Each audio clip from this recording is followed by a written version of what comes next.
Today, January 21st, 2026, Donald Trump walked into the most exclusive gathering of liberal globalist elites on the planet and delivered a message that will be remembered as the funeral sermon for the entire post-war liberal international order.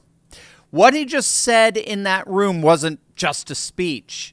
It was a declaration of unconditional surrender for 55 years of globalist financial dictatorship. And the world's most powerful people were forced to sit there and listen as Trump systematically dismantled everything they've built. Stick with me to the very end of this video because we're breaking down exactly what happened at Davos, why it matters for your freedom and your family's future, and what comes next now that the WEF's reign is officially over. Hey gang, it's me, Dr. Steve, your Patriot Professor, celebrating yet another day in the Trumpian Golden Age. That is officially, as of yesterday, 1 year old, a single year that has literally changed the entire world. And you are the ones that made that possible because of what you did back on November of 2024. So if you want a front row seat on how you continue to change the world in ways you never even imagined, make sure to smack that bell and subscribe button. President Donald J. Trump landed in the Swiss town of Davos for the annual meeting of the World Economic Forum earlier today. After days of whining and complaining about Trump as a threat to democracy and the liberal international order, that very same crowd had no choice but to roll out the red carpet for him. In fact, it was standing room only. When he entered into the hall to deliver his speech, the crowd gave him a standing ovation. Ironically, just before he began absolutely eviscerating them, most especially the Europeans. To raise living standards for our citizens to levels never seen before, and perhaps how you too and the places where you come from can do much better by following what we're doing, because certain places in Europe are not even recognizable, frankly, anymore. They're not recognizable. And we can argue about it, but there's no argument. Friends come back from different places. I don't want to insult anybody and say I don't recognize it. And that's not in a positive way. That's in a very negative way. And I love Europe, and I want to see Europe go good. But it's not heading in the right direction. In recent decades, it became conventional wisdom in Washington and European capitals that the only way to grow a modern Western economy was through ever-increasing government spending, unchecked mass migration, and endless foreign imports. The consensus was that so-called dirty jobs and heavy industry should be sent elsewhere, that affordable energy should be replaced by the Green New Scam, and that countries could be propped up by importing new and entirely different populations from faraway lands. This was the path that sleepy Joe Biden administration and many other Western governments very foolishly followed, turning their backs on everything that makes nations rich and powerful and strong. He then had a few choice words for the ultra-liberal Canadian Prime Minister, Mark Carney. Going to be defending Canada. Canada gets a lot of freebies from us, by the way. They should be grateful also, but they're not. I watched your Prime Minister yesterday. He wasn't so grateful. But they should be grateful to us. Canada lives because of the United States. Remember that, Mark, the next time you make your statements. And he's absolutely right about that, by the way. If you compare our defense spending, say over the last decade, the United States spent approximately $8.5 trillion on military defense, as compared to Canada's pathetic, paltry $180 billion. That's over the last 10 years. That's a 40-to-1 spending discrepancy. 40-to-1. The U.S. consistently allocated 3 to 4% of GDP to defense and accounted for nearly 40% of global military expenditures in 2024, while Canada spent barely 1% of its GDP, ranking 27th among NATO members despite having the 6th largest economy.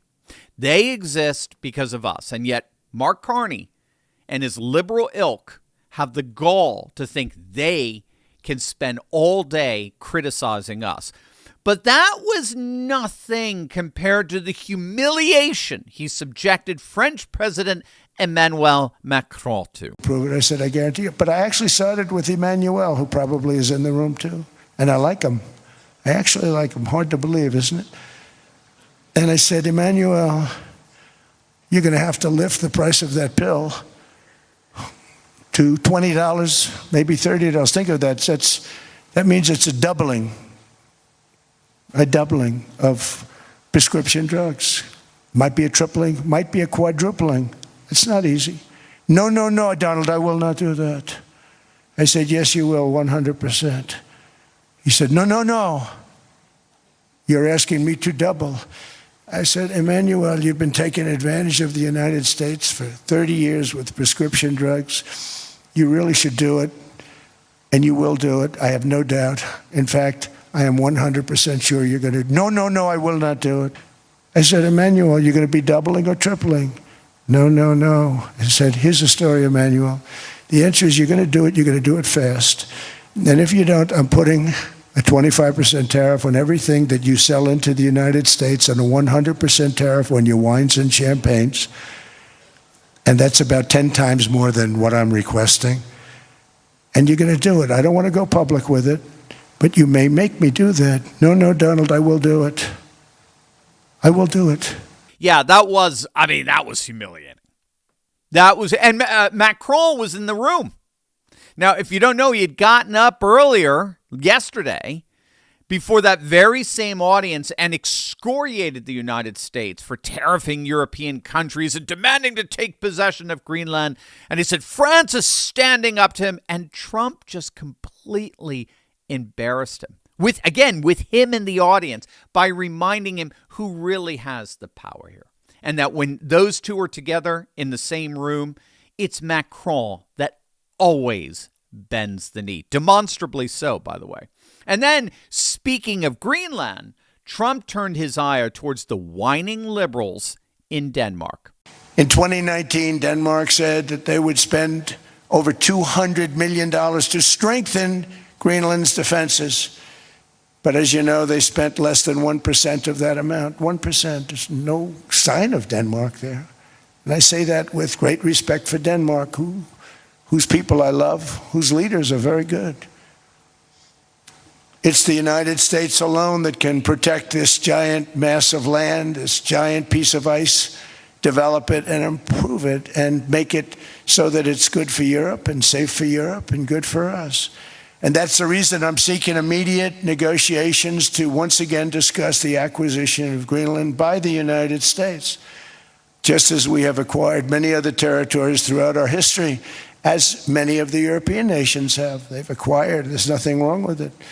Many of them, some went in reverse, actually, if you look. Some had great, vast wealth, great, vast land. And that's what's so key here. We wouldn't even be having this discussion of acquiring Greenland. Well, it's not much of a discussion. We're taking Greenland. I think that's rather clear. But we wouldn't be having this situation in the first place if Denmark in particular and Europe in general weren't so patently pathetic and pampered by their ridiculous open border welfare states that appear to have lost any conception of national security. You'll note here that Trump's observation earlier that Europe is a dying civilization with neighborhoods that are no longer recognizable, that's an inextricable part of his demand for Greenland. Denmark can no longer be relied upon to secure that vital region in this new geopolitical order that's rising. And so, quite frankly, Trump is pushing them out of the way. And all they're doing is whining and complaining about it and making empty threats that literally mean nothing. But it's what he said next that shocked everyone in that room. Bombshell revelations are ripping the mask off deep state corruption. Venezuela's ex-intelligence chief just exposed Maduro's narco-terror empire, tied to China, Iran, Russia, and Hezbollah, and named corrupt U.S. politicians and officials who allegedly took millions to keep the regime alive. Those same dishonest forces are also sabotaging our financial system right here at home, draining your retirement savings to fund their globalist agenda. President Trump is leading the fight back, building a strategic Bitcoin reserve and opening retirement accounts to crypto. Follow his lead. Move your wealth into crypto assets like Block Trust IRA. Their Animus AI platform has outperformed Bitcoin by 250% since 2020, providing essential wealth defense against the deep state's thieving tentacles. Go to turleytalkscrypto.com right now and get a free $2,500 funding bonus when you open your account. That's turleytalkscrypto.com to secure your family's future today. Thousands of miles away, separated by a giant ocean. It's a war that should have never started, and it wouldn't have started if the 2020 U.S. presidential election weren't rigged. It was a rigged election. Everybody now knows that. They found out. People will soon be prosecuted for what they did. It's probably breaking news, but it should be. It was a rigged election. You can't have rigged elections.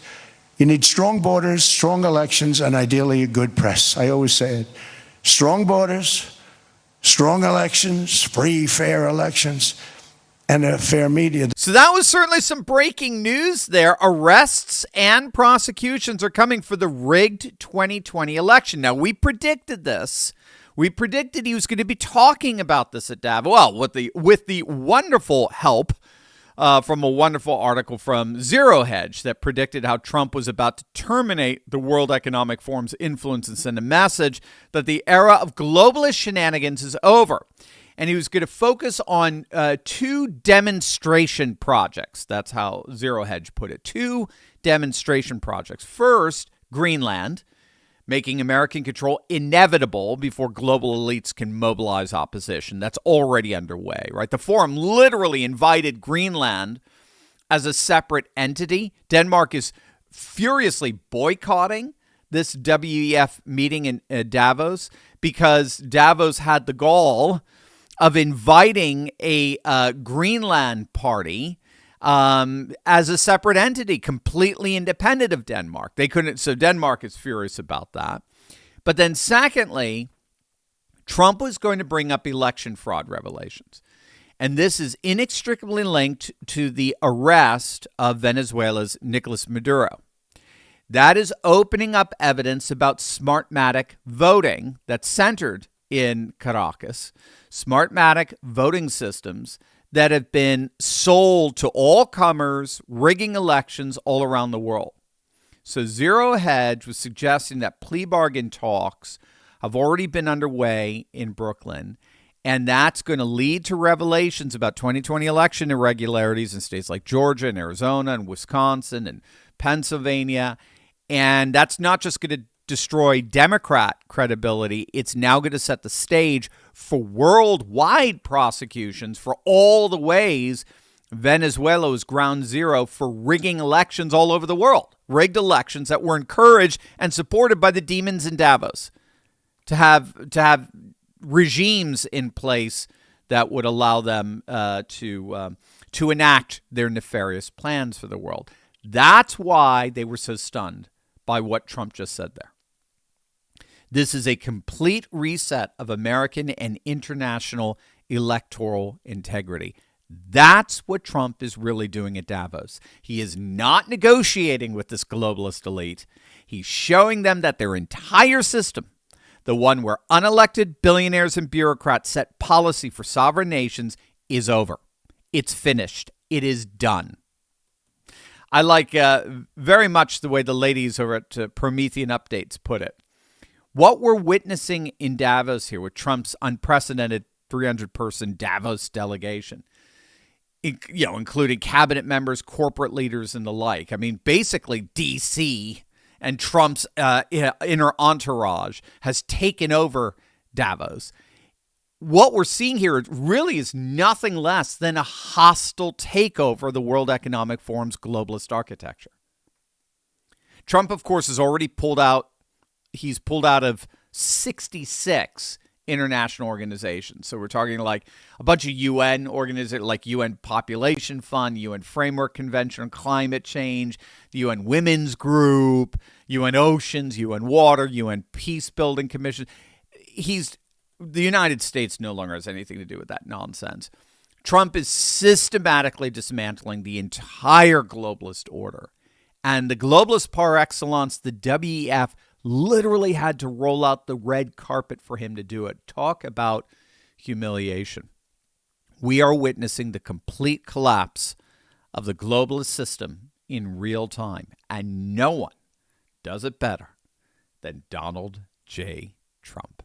Before you go, gang, if you want to be part of a community where faith, family, and freedom come alive, check out the Courageous Patriot Club. I love for you to see what this community is all about. You can watch a free preview of Turley Walks, one of my exclusive weekly series. Head on over to turley.pub/turleywalks.